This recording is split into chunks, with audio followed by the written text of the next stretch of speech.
आज के इस स्पोर्ट्स राउंडअप में बात होगी दो बड़ी खबरों की।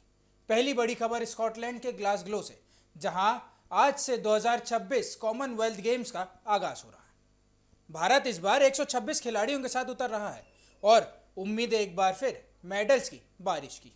साथ ही जानेंगे कॉमनवेल्थ गेम्स के लंबे इतिहास की वजह, कहानी जो ब्रिटिश एम्पायर से शुरू होकर भारत की ऐतिहासिक उपलब्धियों तक पहुंचती है।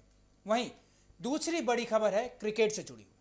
भारत और जिम्बाब्वे के बीच T20 सीरीज का पहला मुकाबला होगा। श्रेयस अय्यर की कप्तानी और अग्नि परीक्षा होगी। वहीं सभी की नजरें युवा बल्लेबाज वैभव सूर्यवंशी पर भी रहेगी और साथ ही साथ विस्फोटक बल्लेबाज ईशान किशन पर भी रहेगी। तो चलिए बिना वक्त गवाए शुरू करते हैं आज की पहली बड़ी खबर के साथ। आज से स्कॉटलैंड के ग्लासगो में 2026 कॉमनवेल्थ गेम्स की शुरुआत हो रही है। यह आयोजन 2 अगस्त तक चलेगा। इस बार कंपटीशन में केवल 10 प्रमुख खेल शामिल किए गए हैं, लेकिन भारत का दल पूरे उत्साह के साथ मैदान में उतर रहा है। भारतीय टीम में 126 खिलाड़ी खेल रहे हैं, जिसमें खिलाड़ियों को हमेशा पदक जीतने की उत्साह रहेगी और पदक जीतने के इरादे से ही मैदान में उतरेंगे। मीराबाई चानू और लवलीना भारतीय दल के फ्लैग बेयर भी कहलाए जा रहे हैं।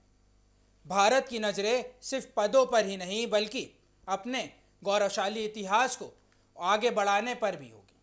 कॉमनवेल्थ गेम्स की शुरुआत 1930 में ब्रिटिश एम्पायर गेम्स के रूप में हुई थी।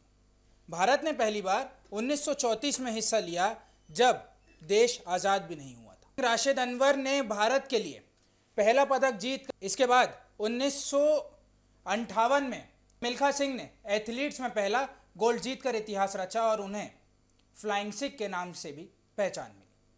अगर भारत के गोल्डन एरा की बात करें तो 2010 के दिल्ली कॉमनवेल्थ गेम्स को कोई नहीं भुला सकता। साइना नेहवाल की ऐतिहासिक जीत ने भारत को पहली बार मेडल टैली में दूसरे स्थान पर पहुंचाया।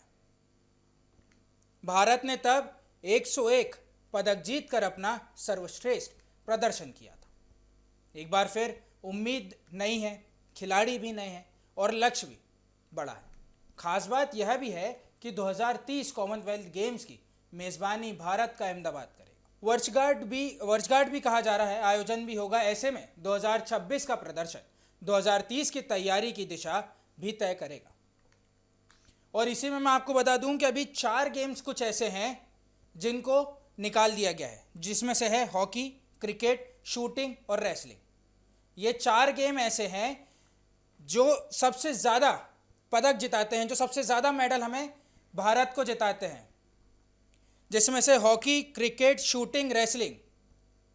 ये 4 गेम ऐसे हैं जिसमें सबसे ज़्यादा मेडल्स भारत जीत के लाता है और इस बार इन चारों गेम्स को ही हटा दिया गया है। और साथ में ये भी कहा जा रहा है कि जो 2030 में भारत तैयारी करेगा उसकी भी तैयारी ये 2026 से ही देखने को मिलेगी। नए प्लेयर्स हैं, नया आगाज है, सब कुछ नया है, लेकिन इन 4 गेम्स को जो निकाला गया है इससे कहीं भारत की झोली में मेडल कम ना हो जाए। एक सबसे बड़ा सवाल तो अभी यही भी उठ रहा है कि अगर ये जो 4 गेम्स बाहर हुए हैं, इन 4 गेम्स की वजह से भारत की झोली में मेडल्स कम नहीं हो जाए। लेकिन दूसरी तरफ ये भी देखना होगा कि जहां बैडमिंटन भी है और अदर गेम्स भी हैं जिसमें मेडल्स आने की उम्मीद है, क्या ये मेडल्स ला सकेंगे या मेडल्स जीत सकते हैं।